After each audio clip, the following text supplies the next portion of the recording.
गोबां भिडिअफोरखौ नुनानै ससियेल मिडियाफोराव नोंथांमोना दुखु मोनबाय जानो हागौ, दुखु जादों जानो हागौ। बेनि गेजेरावनो बर' हारिनिबो गोबां सुबुंफोरा दिनै जेलाव थांगोन बा थांनांगोन। नाथाय बेखौ लानानै नोंथांमोना गोबाङानो गिनाय, गोबांनि गोसोआवनो गिनाय गिसोम गिसोम जाबाय थादों जानोबो हागौ। जे नोंथांमोना मिथिगौ मिया मोनसे डिसिसन ओंखारदोंमोन आरो आं बे भिडिअखौ बानायनाया एसे गोबाव जाबाय। बेनि थाखाय निमाहा बियो नोंथांमोननियाव जे 14 बोसोरनि उन्दै लाइमोनखौ जाय जुलि लादोंमोन बेखौ बेल होनाय जाया आरो गुबुन फारसेथिं 14 निफ्राय 18 बोसोरनि लाइमोनखौ जाय जुलि लादोंमोन बेखौ बेल होनाय जागोन। बेसे सैथो बे खोथाया? बेखौ आसाम सरकारनि बा आसाम गभर्नमेन्टआ बुंबा जाया, बेयाव गासैबो कर्टआवसो फेस्ला जागोन। बेनि थांनाय एन्सारा कर्टआवसो मोनगोन। सरकारा जियानो बुं बेफोरखौ खोनासंनाङा। आरो नोंथांमोना मिथिखागौ जे दिनै 7-6 बोसोर रायजो जाबोबाय खायसे फेमिलिया आरो बेनिनो हौवाखौ दैखांना लांबाय। दिनै पुलिसा दैखांना लानानै बे हिन्जावा थालांबाय। जाय समाव बिसोरो जुलि जादोंमोन दिनैनिफ्राय 6 बोसोर 7 बोसोर सिगां, बै समावबो बे रुला दङमोन। अब्ला बे रुला थानायावबो बै समाव मानो एक्सन लायाखैमोन?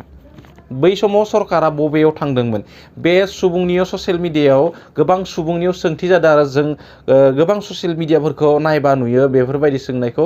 बै समाव सरकारा माव थांदोंमोन? जाय समाव जुलि लादोंमोन बै उन्दै उन्दै खुदियाफोरा, आयेननि बेरेखा बैसोनि खुदियाफोरा जुलि लादोंमोन, बै समाव बै सरकारा मानो उन्दुना दङमोन? नाथाय दिनै मानो सरकारा बेबायदि खनसेनो बेबायदि खालामखो, बेबायदि गासैखौ हमजोबनो नाजाखो? नाथाय सासे सुबुङा जुदि हमजानानै पुलिसजों बे आयेननि गेजेरजों बेलानो मोनोब्ला अब्ला सुबुंखौ मानो एरेस्ट खालामनाय? बे गोबां सुबुंनि सोंनाय जाना फैदों। बेनि एरेस्ट खालामनायनि गुबै थांखियानो जाबाय सुबुंखौ जायखौ एरेस्ट खालामदों बेखौ जेथोनि माला गानहोनाय। गुसुङै जों जुदि बुंनो थाङोबा जेथोनि माला गानहोनाय। जायखौ एरेस्ट खालामबाय बेयो दानिया बेनिफ्राय बारग'नो थाखाय सासे उकिलनि गोनांथि। आरो उकिलखौ होनबा जोंनिया मा रां नङाबा दानिया मोना बेफोरखौ। गोरलैयै रां नाङा। नों केसखौ गेलेनायनिबो बेनो पकेट खरसा नांगोन आरो केस गेलेनायाव गुबुन रां जेरै दलिल बायनाय, बे समाव जोङो फैसा होनानै बेफोरखौ बायनांगोन।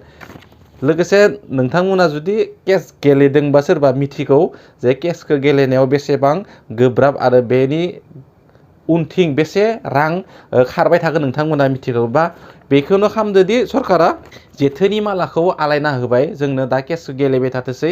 बेल लानो थाखायथ' गासैबो नाजागोन ना, अब्ला बेल लानो थाखाय गासैबो बे केसाव उकिल हमनानै गासैबो रां गारथोसै। गुबुन फारसेथिं जोंनिया खहा जाथोसै। बेबायदि आं सानो।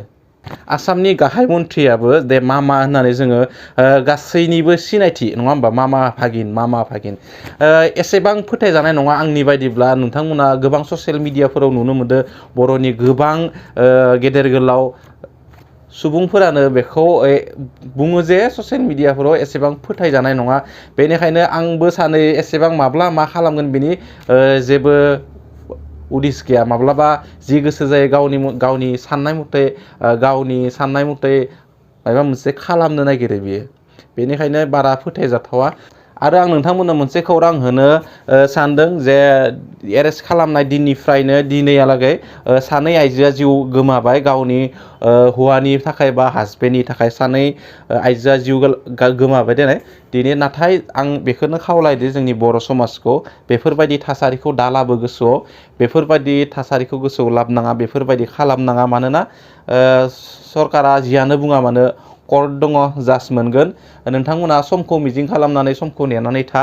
माबा नङा माबा मोनसे जागोन, मोजां जागोन, गाज्रि जाया।